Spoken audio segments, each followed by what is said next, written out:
Welcome to the Calculus, a collection of micro lectures, video lessons, and sample exercises.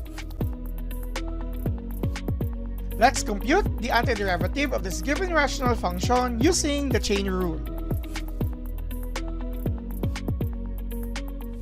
Let's not forget that chain rule is actually a rule for differentiation for, anti-differentiation in this case, for composite functions. We need to establish that our given here, which is the integral of 2 over 7 minus 4x, must be dx, must be a form of a composite function before you can use the chain rule. Of course, if we're going to look into this as an expression with negative exponent, you can have here the integral of 2 times 7 minus 4x to the power of negative 1 dx. And this shows that this can be written as a composite function where this would be another function in itself. But looking into that, and if we're going to look at the rules for anti-differentiation, you might say that we can use here the rule for power, or the power rule, which would give us x to the power of n plus 1 over n plus 1 plus your c. But this rule is actually intended for powers which is not negative 1.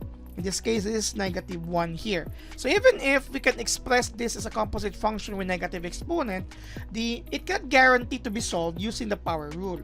So what we need to do here is to use other rules or other strategies in order for us to use other rules which are possible. I'm talking about, okay, let me erase by the way. Let me erase this one here. Let me talk about this as one function in itself.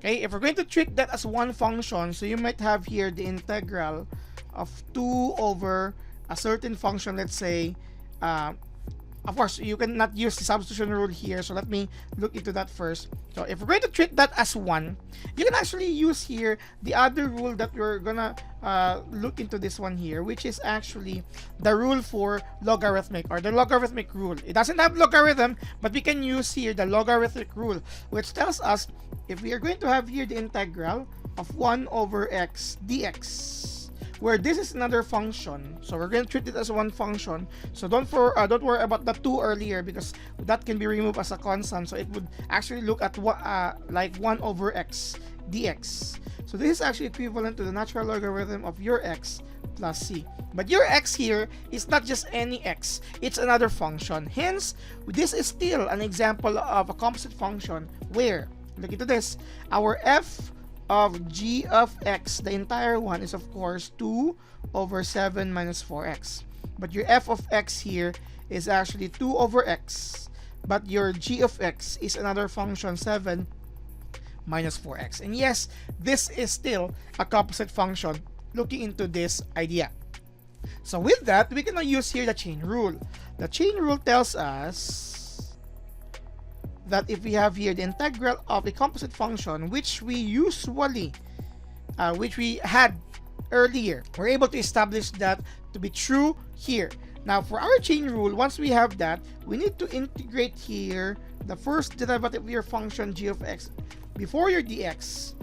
We really need this one here, okay? So it's very important for us to identify the correct g of x before we can say this is equivalent to your f, the antiderivative of your outer function with respect to your g of x plus c. Okay, so this here would use this rule, but before that, let us look for the correct g prime of x, or the first derivative of this, which gives us, what's the first derivative? It's negative 4, not positive 4, because when you look into this, it's actually a negative term. Of course, you can actually say it's 0 minus 4, because the derivative of 7 is 0, which would still be equivalent to negative 4. In short, before we can use the chain rule here, let's integrate negative 4 in our expression before we can use this rule to give us our antiderivative. So going back on our given, this is the integral of 2 over 7 minus 4x dx. What we need to do here again is to integrate negative 4. By the way, even if our function here is 1, or our denominator is 1, it would not affect our given g prime of x because it's on the numerator. What I would like to do here is to move out 2 first, 1 over 7 minus 4x dx. So that this would actually be related to our rule. Again, don't worry about this being the entire function that should be integrated here, but it has 2, you can actually take that out using the constant multiple rule. Now this time, we cannot integrate here our negative 4. Okay? So this means this is now equal to 2, the integral of 1 over 7 minus 4x, and we are going to add here, or not add, place a factor of negative 4 before your dx, so that this could be integrable using this rule now, using the chain rule and using the logarithmic rule. But wait, let's not forget that once we integrate or add a factor or multiply a factor of negative 4, it is now changing the entire expression, because generally earlier there was no negative 4. Once we add here, or once we multiply it with negative 4, we are going to divide the outside by negative 4, or multiply 1 over negative 4, so that this 2 would just cancel and this would return to the original given. It's just that we will not be canceling them, because we were able to achieve already the items for our chain rule. Instead, our outside factor of 2 over negative 4 will become negative 1/2. Okay, that's negative 1/2, right? And then you will have your time, since this now fits this one here.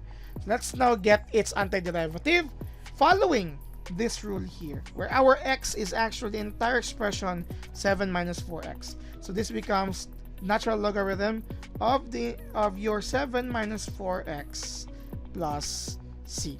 Okay, that's the integral of this once we are able to integrate negative 4. And with that, just by distributive property, negative 1/2 times the natural logarithm of your 7 minus 4x. And you will have here minus 1/2 c as you multiply or distribute negative 1/2 to all terms. But of course, as mentioned previously, we can just simply write it here plus c, even if it's negative 1/2, because basically c can be any real number. It's an arbitrary constant. Now this is now the final answer. This is the antiderivative of the given function, following the idea of the chain rule and the rule intended for the logarithmic rule, because this follows this concept. And take note, this is what we need here to complete our chain rule. Okay, this is the result for this item. So what are you waiting for? Subscribe now.